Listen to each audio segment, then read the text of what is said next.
దుంకినా గంతే ఉంది, ఎగరకుండా దుంకినా గంతే ఉంది, ఏం లేదు ఆడ. కాంగ్రెస్ ప్రభుత్వం వల్లే స్టేన్ అంట బీజేపీ రాష్ట్ర అధ్యక్షుడు రామచంద్రరావు. 9తో కాంగ్రెస్ భూస్థాపితమంట కేంద్ర మంత్రి బండి సంజయ్ అంట. ఇక బీసీలకు కాంగ్రెస్ బీజేపీ వెన్నుపోటని ప్రతిపక్షాలు చెప్తున్నాయి. కేటీఆర్ అంటున్నాడు కాంగ్రెస్ వల్లనే స్టే వచ్చిందంట. ఎవరు? బీజేపీ రాష్ట్ర అధ్యక్షుడు ఎవరు? రామచంద్రరావు, బండి సంజయ్ అంటున్నారు. నిజంగా ఇది చిన్నపిల్లలు నవ్వుతారేమో, చిన్నపూరలు. రాజకీయాల మీద అవగాహన లేని వాళ్ళు కూడా నవ్వుతారేమో. బీజేపీది ఎంత ద్వంద్వ వైఖరి అంటే నాకు అర్థం కాదా? అసెంబ్లీలోనేమో మద్దతు ఇస్తారు వీళ్ళు, కేంద్రం కాడికి పోతేనేమో కనీసం ఇట్లా తొంగి చూడరు. ఈడ ఉన్నోళ్ళు ఎమ్మెల్యేలు, ఎంపీలు వీళ్ళంతా అసెంబ్లీలోనేమో అంత మద్దతు ఇస్తారు బీసీపీలకు. ఈ బీఆర్ఎస్ వాళ్ళు కూడా ఇస్తారు.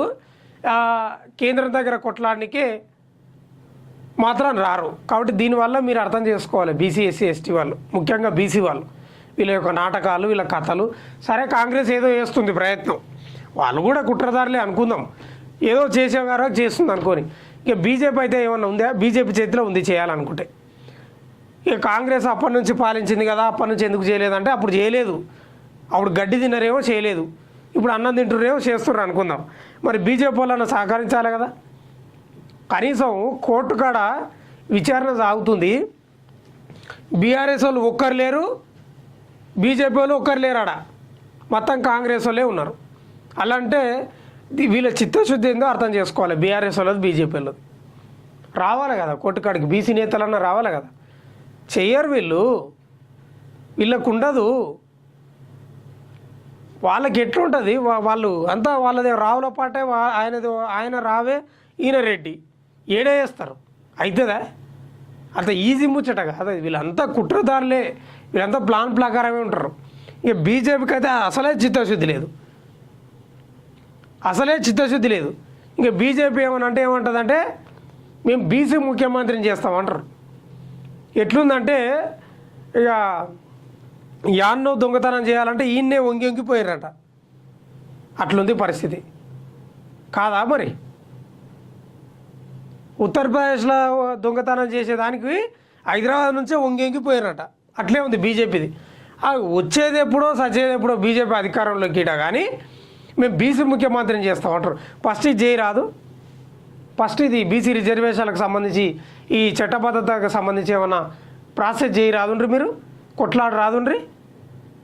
బీసీ ప్రజల ఓట్లు వద్దా మీకు? వాళ్ళ ఓట్లు కావాలి, వాళ్ళ రక్తం కావాలి, వాళ్ళ భుజాలు కావాలి, వాళ్ళ చేతులు, జెండలు మోయనికే చేతులు కావాలి. వాళ్ళు మాత్రం ఇంకా బీజేపీది ఎంత దరిద్రం తెలుసా? మనం మాట్లాడుకోవాలి. బీజేపీది గ్రామాలల్లో కొందరు కార్యకర్తలు, కట్టర్ కార్యకర్తలు ఉంటారు బీజేపీ వాళ్ళు. ఏళ్ళుగా జెండా మోస్తున్నారు, వేరే పార్టీలకు పోకుండా మోసి భుజాలు కాయలు కాసినాయి వాళ్ళవి. భుజాలు కాయలు కాసినాయి.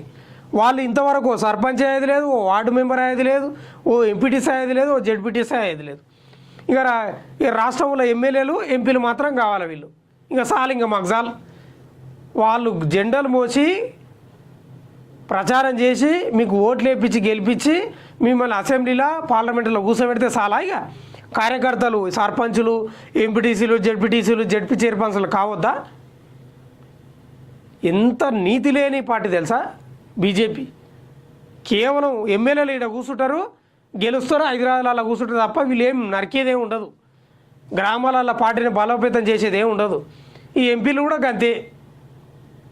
మీరు చూడండి గ్రామాలలో ఎవరు సర్పంచ్లు అయినరు బీజేపీ, ఏనో ఒకటో రెండో అది ఇడిచిపెట్టండి. సర్పంచ్ అయినరా బీజేపీ వాళ్ళు?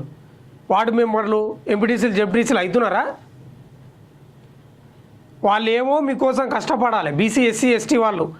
మీరేమో ఎమ్మెల్యేలై, ఎంపీలై, కేంద్ర మంత్రులై కాలు మీద కాలు కూర్చొని ఇక పొంకనాలు కొట్టుకుంటా, ఇంటర్వ్యూలు ఇచ్చుకుంటా, మీరేమో ఇట్లా కార్లలో తిరుక్కుంటా, ఇక కార్యకర్తలు మాత్రం అట్లే ఉండాలి. కనీసం వాళ్ళకి ఇప్పుడన్నా ఏమన్నా న్యాయం జరుగుతుందేమో ఈ బీసీలకు సంబంధించి, ఆ బిల్లు మీదనన్నా ఏమన్నా ఆ కేంద్రం దగ్గర పోయి మాట్లాడే సోయి కూడా లేదు బీజేపీకి. పాపం దాకదా మీకు? కార్యకర్తల పాపం దాకదు? ఎన్నేళ్ళు వాళ్ళ రక్తం దాతారు? గ్రామ స్థాయిలో ఉన్న కార్యకర్తల రక్తం ఎన్నేళ్ళు దాతారు మీరు? ఇంకా మీరు అన్నం తక్కువ తింటున్నారు, వాళ్ళ రక్తం ఎక్కువ తాగుతున్నారు. నిజంగా చెప్తున్నా, చిత్తశుద్ధి లేదు బీజేపీకి, అస్సలు లేదు. ఇంకా బీఆర్ఎస్ బీసీలకు కాంగ్రెస్ బీజేపీ వెన్నుపోటానికి కేటీఆర్ అంటారు. మీరు కాదా వెన్నుపోటుకు కేటీఆర్ మీరు బీసీలకు సంబంధించి 2018 పంచాయతీరాజ్ చట్టంలో బీసీలకు 23% ఇచ్చినప్పుడు మీరు వెన్నుపోటు పొడిచినట్లు కదా బీసీలకు కేటీఆర్ చెప్పది. ఏం నరికిండ్రు మీరు? ఇలా కవిత కూడా మాట్లాడుతుంది బయటికి వచ్చి, ఎందుకు బీఆర్ఎస్లో ఉన్నప్పుడు ఎందుకు మాట్లాడలేదు?